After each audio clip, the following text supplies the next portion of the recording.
I want to start by saying how deeply thankful I am to every one of you reading this right now. To everyone who clicked, stayed, and followed the story to this point. You matter more than I can put into words. Your support truly means everything. And if this story resonates with you, consider subscribing. Let's grow this journey together. Picture the day we reach 5,000 subscribers. A small but powerful community built around stories that cut deep, challenge the mind, and stay with you long after they end. I never thought betrayal would strike so early in the night. The clock on the wall read 7:42 p.m. Its steady ticking thudding in my chest like a countdown to something I wasn't ready to face.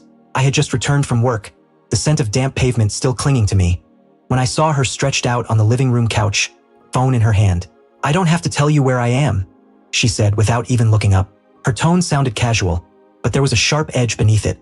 A thin layer of irritation she didn't bother to hide. I stopped cold. I knew that tone. I'd heard it before.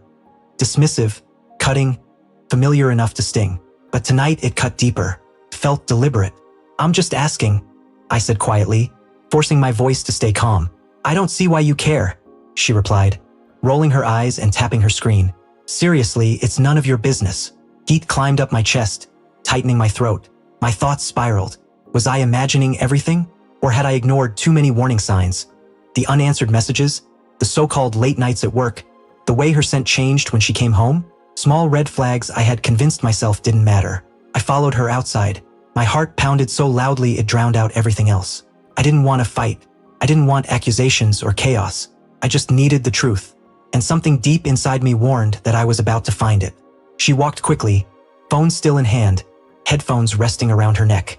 "I'm meeting a friend," she tossed over her shoulder. "Don't make a big deal out of it." Then I saw the name on her screen. A man's name I didn't recognize. My chest tightened. For a brief moment, I tried to rationalize it. Maybe a coworker, maybe nothing. But my instincts screamed otherwise. I kept my distance as she entered a nearby cafe. My hands were shaking so badly I had to grip the steering wheel just to steady myself. Through the glass, I watched her laugh. An easy, genuine laugh I hadn't heard directed at me in months. Then he arrived. Tall, confident. The kind of man who commanded attention without effort. She stood and hugged him. Not a quick, polite embrace, but one where her whole body leaned into his. The sight stole the air from my lungs. They slipped into a quiet corner, talking in low voices, their gestures close, familiar, intimate. I wanted to look away. I wanted to pretend it wasn't real, but I couldn't. Love anchored me there, chained to a truth I never wanted to confront. A waiter set down their drinks, their hands brushing. She smiled. That smile, the soft, private one she hadn't given me in years, meant for someone who wasn't me. I sat frozen in my car, staring through the window, feeling like an outsider in my own life. Every argument replayed in my head. Every "I'm busy." Every ignored call. Every time she snapped at me for asking simple questions. I had swallowed the discomfort again and again, choosing denial because it was easier than facing reality. An hour passed. I couldn't bring myself to leave. Inside the cafe, life went on. Outside, November's cold seeped through the windshield and into my bones. Then she stood. My heart sank as she walked out hand in hand with him, laughing softly. Their closeness looked effortless, natural, and it made me sick.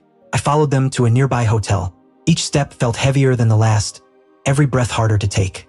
When they disappeared inside together, the final thread of denial snapped. I collapsed back into my seat as grief and rage slammed into me. The truth cut deep, lodging inside me like shards of glass.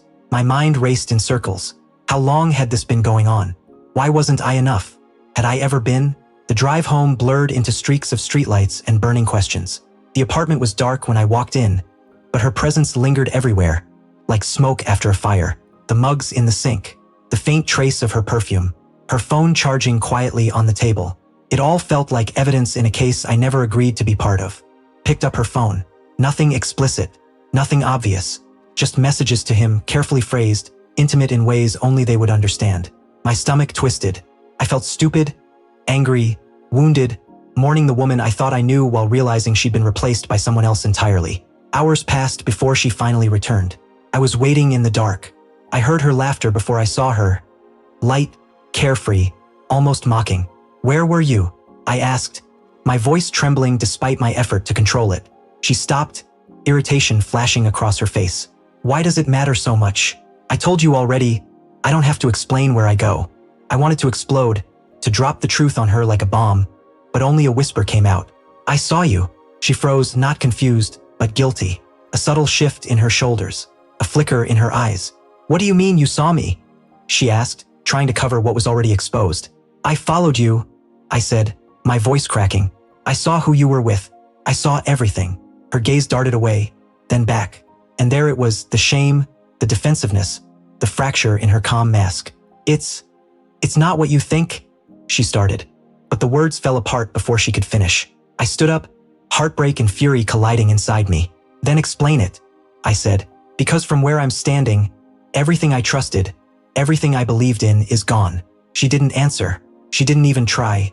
She simply turned and walked to her room, as if closing the door could shield her from the damage she'd done. I sat alone for a long time, silent apartment, ticking clock, my heart replaying every moment I'd witnessed, every lie I had chosen to believe.